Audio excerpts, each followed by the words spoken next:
Kamer arrêté et condamné par la justice. La justice, je dis bien. Mais Banan va subir conséquences et arrestations à Kamer, Balouba, Nabukav. C'est quel sens d'humanisme?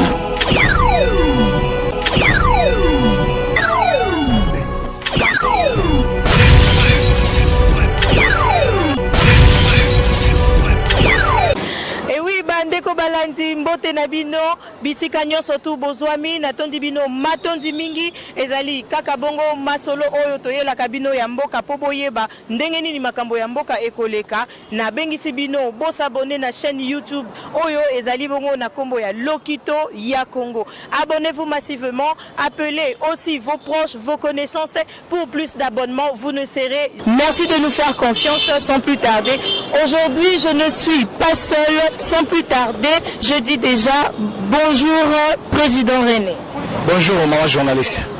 Bonne santé Président René. Non, ça va par la grâce de Dieu. Eh oui, Bandeko Balandi, Bilomoko déjà bomoni déjà nazana mani na mutu oyo boyebi malamu malamu. Alors Président René, avant to banda émission na biso lilobanini ozana oyo koki koloba na Bandeko bazolanda biso. Bandeko bazali kolanda biso bazala rassurer que Otozali Koloba c'est rien que la vérité. Onyonso à l'actualité politique en Mokarabiso, Aebi Maïmin Tose Tolobaki par rapport à un moment où toujours vivre. Selon Oyo Balandara de Jangaï, Makamnazo le Balelo, Nalobaki Ango il y a de cela 3 mois. Situation politique aux Congo Lelo, Nalobelaki Ango il y a de cela 3 semaines. Mais Lelo va vivre Ango comme Nalobaki Ango. Moi, je ne viens pas parler à la télévision pour me faire voir, mais je viens parler de l'actualité de mon pays. Alors, tout celui qui me suit en ce moment, il doit réellement être d'accord avec ce que je lui dis, parce que c'est la réalité et actualité à Moranabicho. Merci beaucoup, Président René. Président René, sans plus tarder, Toko va déjà dans ma solo Nabiso.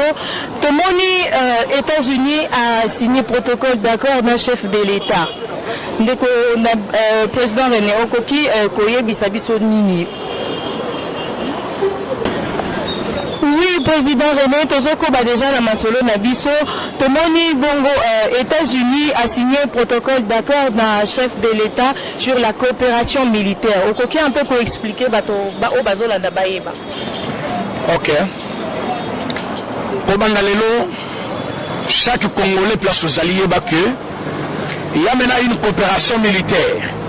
Après 30 ans, donc depuis 30 ans, l'armée américaine et l'armée congolaise vont coopérer à sous-souter. Donc ça fait 30 ans depuis qu'Amérique a une coopération avec l'armée congolaise. Mais avec l'avènement de Félix Tshisekedi comme président chef de l'État, avant-hier, il y a eu protocole d'accord entre les États-Unis d'Amérique et la RDC sur la coopération militaire. Et coopération on est sur 3 axes. Premier axe, c'est socio-militaire. Ce qui veut dire la société et les militaires.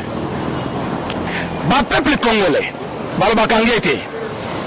mais ils vont coopérer maintenant avec l'armée américaine. Comment ils vont coopérer? Selon l'ambassade des États-Unis. C'est le moment où il fallait intervenir. Maman, question il fallait poser. Pourquoi Baponika à moment où pour la coopération? Pourquoi Kabila le régime est fidèle? Sali 21 ans. Batikala a signé un protocole d'accord sur la coopération militaire entre États-Unis et la RDC. Aujourd'hui, qu'est-ce qui a poussé les États-Unis? Il y a condiment, coopération entre États-Unis et la RDC. Madame, il y a un et le peuple congolais bazali kolanda biso. Que Félix Tshisekedi a été kangubate. Ateka masangute abotamande na politique akoli politique azo vivre politique ya memeli RDC et za politique ekolongola RDC de point 0 à 100 directement balongolo na 1 jusqu'à 1000 directement politique otoye nango loboza mutamote mamabe pondi ma Félix Tshisekedi te. Félix Tshisekedi avant qu'il soit président il a sillonné le monde. À côté de la bande présidence il a coopéré avec tous les grands unitaires avant qu'il soit président. Quand il est devenu président, Azaki a projet de société. Parce que le président chef de l'État a élu sur un projet de société. Battre les États-Unis, président Trump, ils ont compris que politique naïe. La politique qui a aux États-Unis, ils ont marché d'accord. Mais comment protéger la population? On a besoin de jouir dans le projet. Nanga nous a donné une majorité, il y a le Kouta. Les chefs de l'État arrivent au pouvoir. Dans quel pays du monde va pour la président, d'abord pour la député naïe, parce que connaissant que chef de l'État, à ça un programme naïe, na gouvernement, na parlement. Bah président présidence, parce que bah il y a qui est côté à présidence, soit bah toucher IDP ça on dimaté, peuple congolais qu'on dimaté, côté il y a na di députation, bah qui est pour la député na ningi na bango, bah tché. On était déjà au courant, on n'a pas fait problème, toti qui bango baké. Mais le chef de l'État a signé un protocole d'accord, d'abord, partenariat privilégié avec les États-Unis et la RDC. Bango va quitter, ni les a cachés entre partenariat privé, entre chefs de l'État, Nabatouana. Mike Kamer a commis à Congo, chance pour la RDC, un ambassadeur qui a compris, rôle, il y a un ambassadeur. Ambassadeur rôle naïe, c'est relier la politique du pays à la politique de son pays à lui aussi. Maintenant, l'Amérique trouve que, voilà, madame, soit comme il est aux États-Unis d'Amérique, États-Unis d'Amérique politique, ils allaient centraliser sur les bien-être, il y a un peuple américain, il y a un Trump a mal compris par les autres, mais l'Américain va y biller. Chez Trump, c'est l'Américain ou rien. C'est l'intérêt d'un enfant américain qui compte au-dessus de tous les intérêts. Au cas que l'Amérique était, aux hommes maltraités américains, même ceux qui ont la nationalité américaine, ceux qui ont d'origine, intérêt américain, c'est l'intérêt nyons. Mais à Congo, ils ont un intérêt individuel là-bas, pourtant ils ont une charge à payer. Elle va comprendre, Mike Kamer a joué un grand rôle. À l'objet président Félix Tshisekedi, tu as une bonne idée. Tu as rencontré notre gestion aux États-Unis. Nous allons vous aider. Dans la place Kabila Yoko Soukana Batunaye, dans la place Kabila Yoko Zomakambu Yangwana, le chef de l'État arrive aux États-Unis. Batubatambola Bazoseka, Akekuna, Bayamalina Tambite, Bakutanite. Quelle bassesse! Aux États-Unis, la présidence des États-Unis est un local à Congoté. Les décideurs des États-Unis, ce sont les chefs de département. Or, chef de l'État, département et administration avec les autres pays. À Koutanaki, l'administration, il y a dans la défense. À Koutanaki, l'administration, il y a finance. Le chef de l'État, qui déjà calé dans le domaine de l'Union. C'est ce qu'on fait vert. Le Bizonga Congo. Les lots, États-Unis, na RDC, bazali na document officiel. Où ils allaient copier ça, américain, armée américaine, zela ya couvrir na Congo sans être dérangé ou entravé par les policiers ou les Congolais ou les armées. Amérique a dû servir Congo pour l'année. Amérique d'Afrique a zalaki na fille aînée. Congo naye Rwanda. Rwanda n'a pas respecté Badun Nabango. À quelque côté Samoshi Kouabo, na kati ya francophonie. États-Unis a retiré confiance naye. Parce que Kagame c'est un dictateur tueur. États-Unis a adopté une fille aînée, c'est la RDC. Place intérêt États-Unis et Zali, au Koki Koboskile Yamote. Or Kabila avait offisqué intérêt américain après ça en Chine pendant plus de 18 ans. Les locs Amérique, à Monique Azana Katia droit naïe. Les locs Amérique, à Monique Azalina intérêt naïe. Nani a koyi intérêt naïe. Voilà pourquoi États-Unis d'Amérique va signer Mukandawana sans hésitation ou quoi que ce soit. Balobi ke Kobanda Lelo, armée Amérique, armée ya Congo et Komé Lokomoko. Comme Komé Lokomoko, Monsieur Emmanuel Chadari, Monsieur Ferdinand Kambere, Monsieur Yulunga Yulunkamba, Janine Mabunde, Tambe Mwamba, Boko Saba député. Bokangande Bisaka Bolukanzelani ni Bokende. États-Unis à Rosanama Wanabinote. À côté de la represse Bino sous-tenté. Pourquoi avant à signer quitté? Pourquoi avant Dima quitté? Pourquoi États-Unis à zone Dima?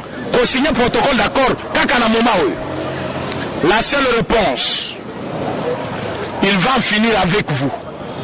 Ceux qui vous ont communiqué, beaucoup de compte Twitter, et l'ambassade des États-Unis d'Amérique, vous verrez comment le chef de l'État, à la sortie, Mike Hammer a l'obakinin. Mike Hammer a lobby, je ne veux pas voir Kabila. Comment un ambassadeur des États-Unis, à lobby, il ne veut pas voir un ancien président, Yambo Kaoru. Pourtant, c'est un ancien président.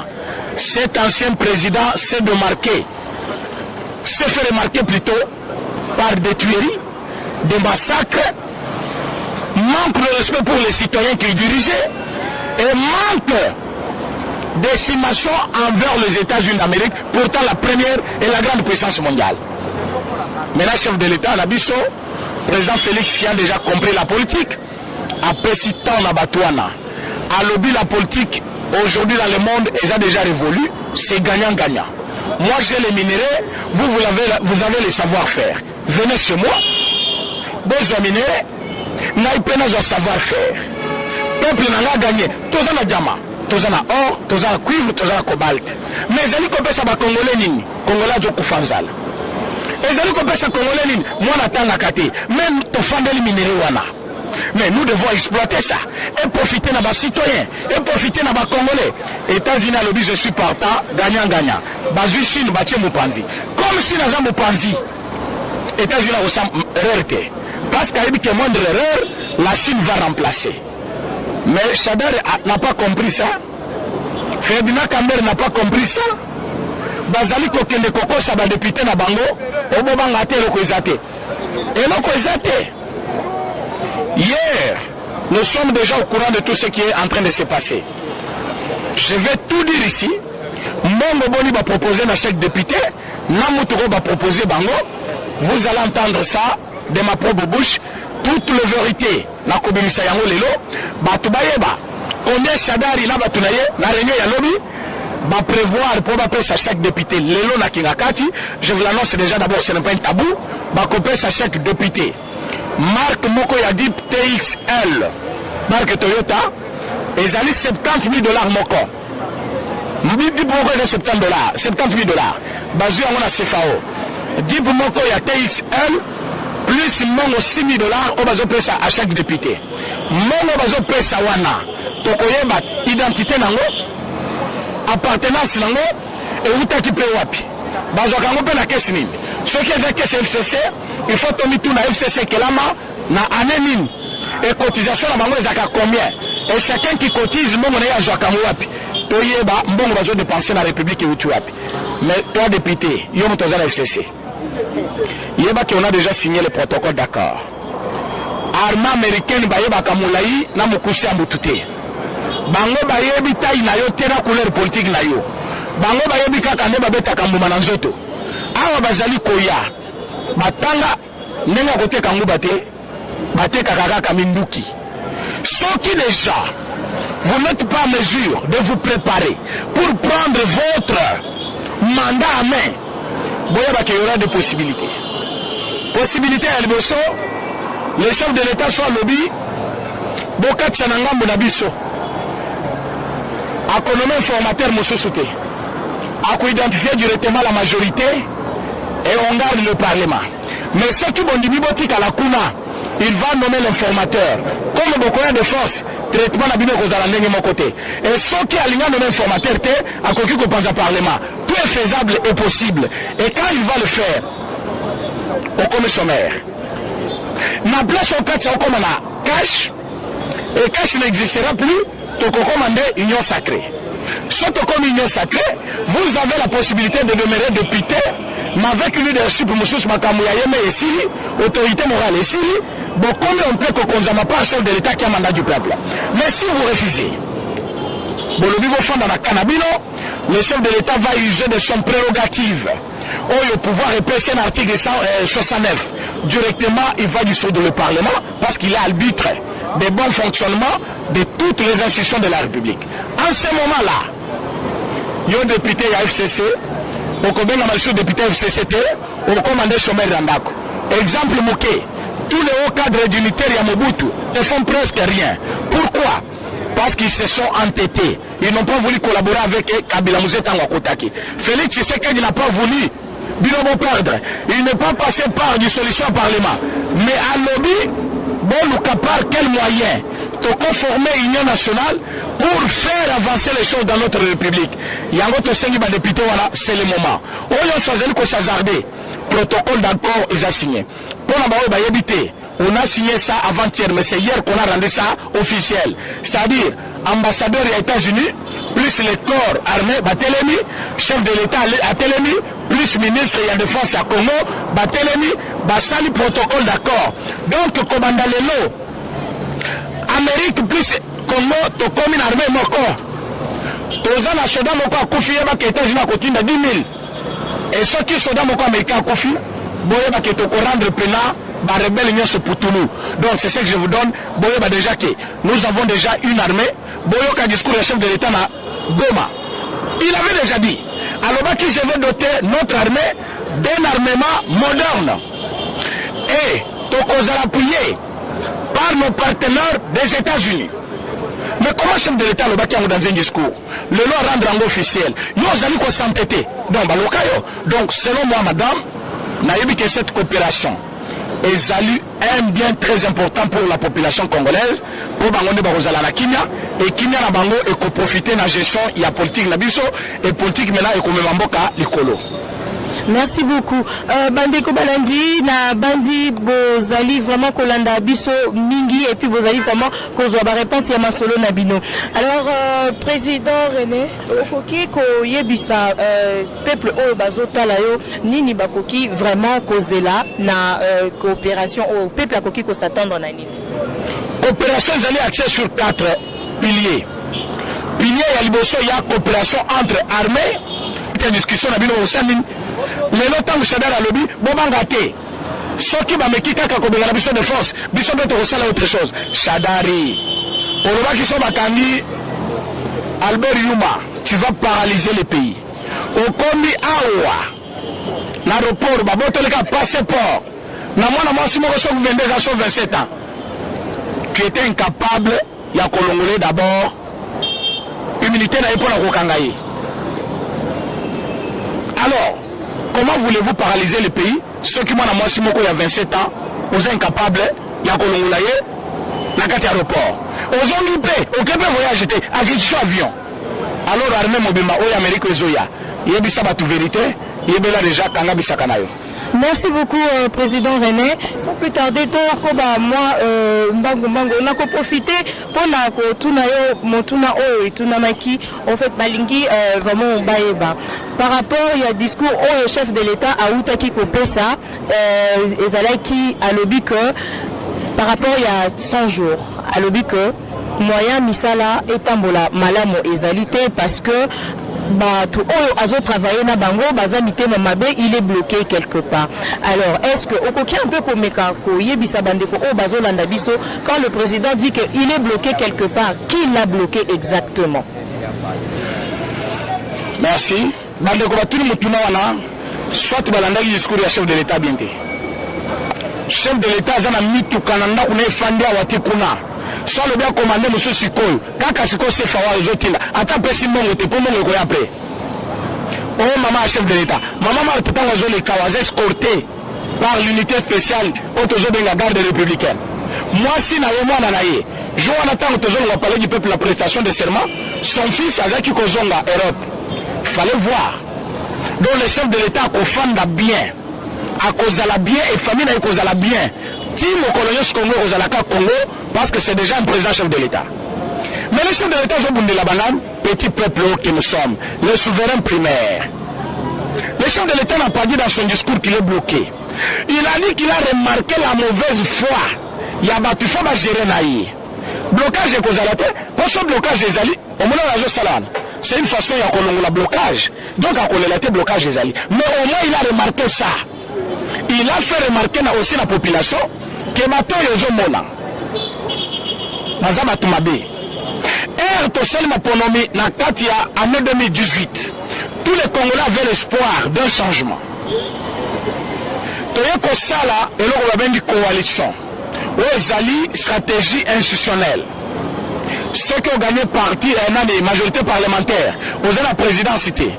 Notre président, s'il veut collaborer avec la majorité parlementaire, cette façon de se mettre d'accord sur un point, ça s'appelle coalition. Qu'est-ce qu'ils ont fait?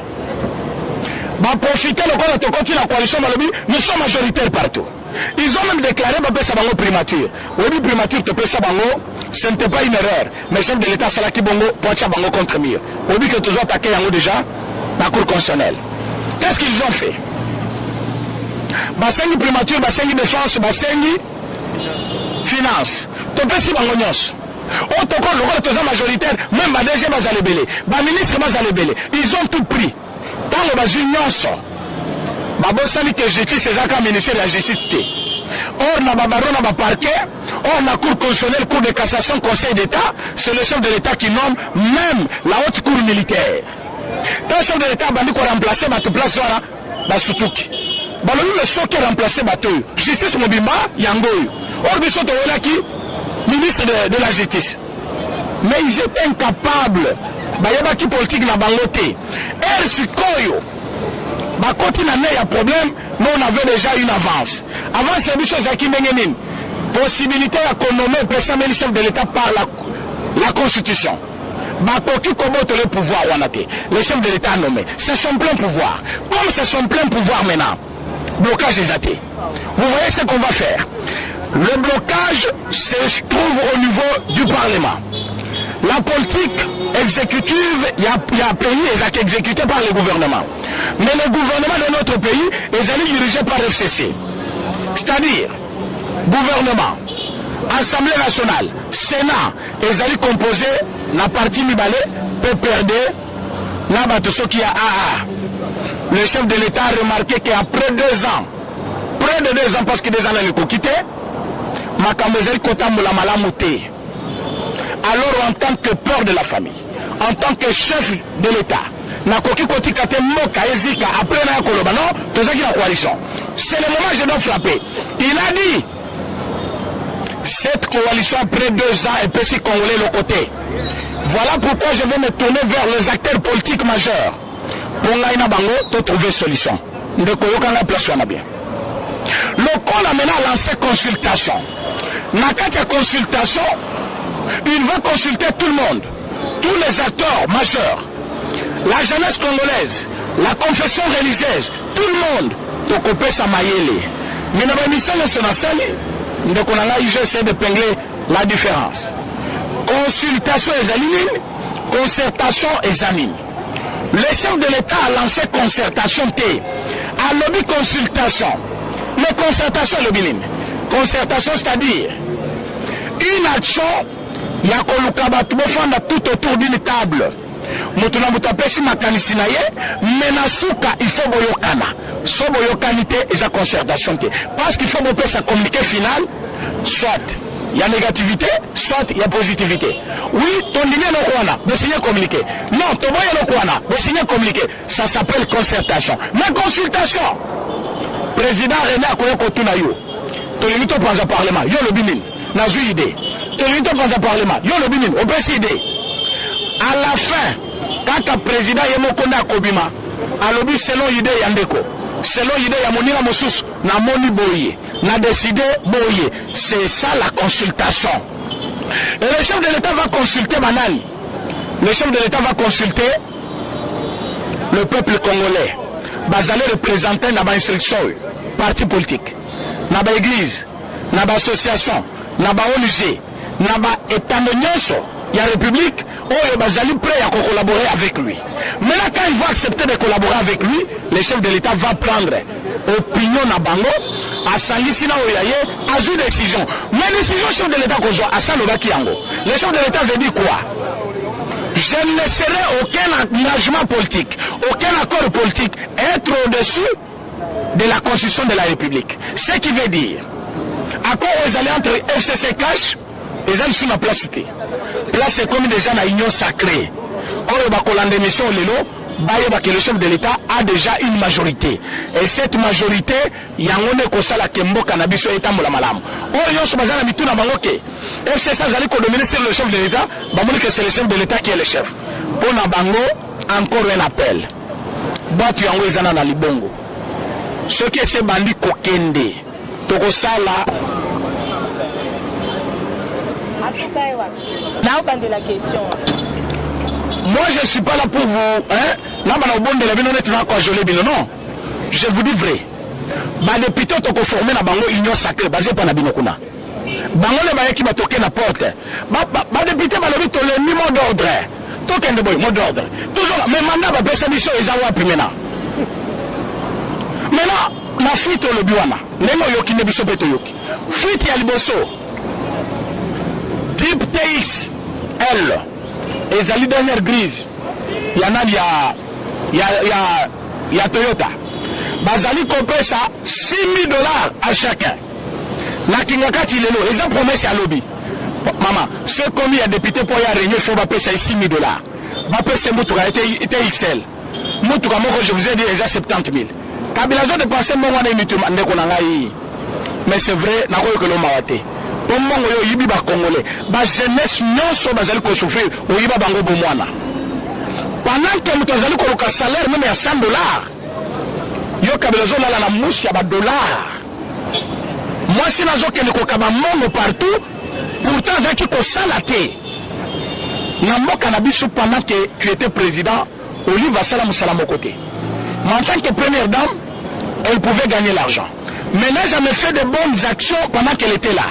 Alingaka ke komema bakoni ba filmer ye mama boboto mais mama Denise asali bongo te ake komema bakoni ya nini mama Denise alobi mwana nyonso akosala 70% bourse kenotanga formation kozozongela biso na Congo oya koservir la nation voilà une maman o azokende so kutana mutu na nzela amemi mwana ba filmer ye mama boboto tango amemi mwana ochange nini tango memi koni ya moto o changer nini lelo akena est kuna akekuta mama moko azofana na bikok moko boye ndako moko ya bakoni akela bandiko balola fufu tango lambele fufu pesi allié après o changer nini na nini otike na passe o lukile passe otike na condition wana lelo ke ko balola fufu e ko changer nini mais maman Denise asali bongo te maman Denise alobi la formation passe au-dessus de tout ceux qui moi naza formé lobby à Kobi Jeanne d'Arc, il y a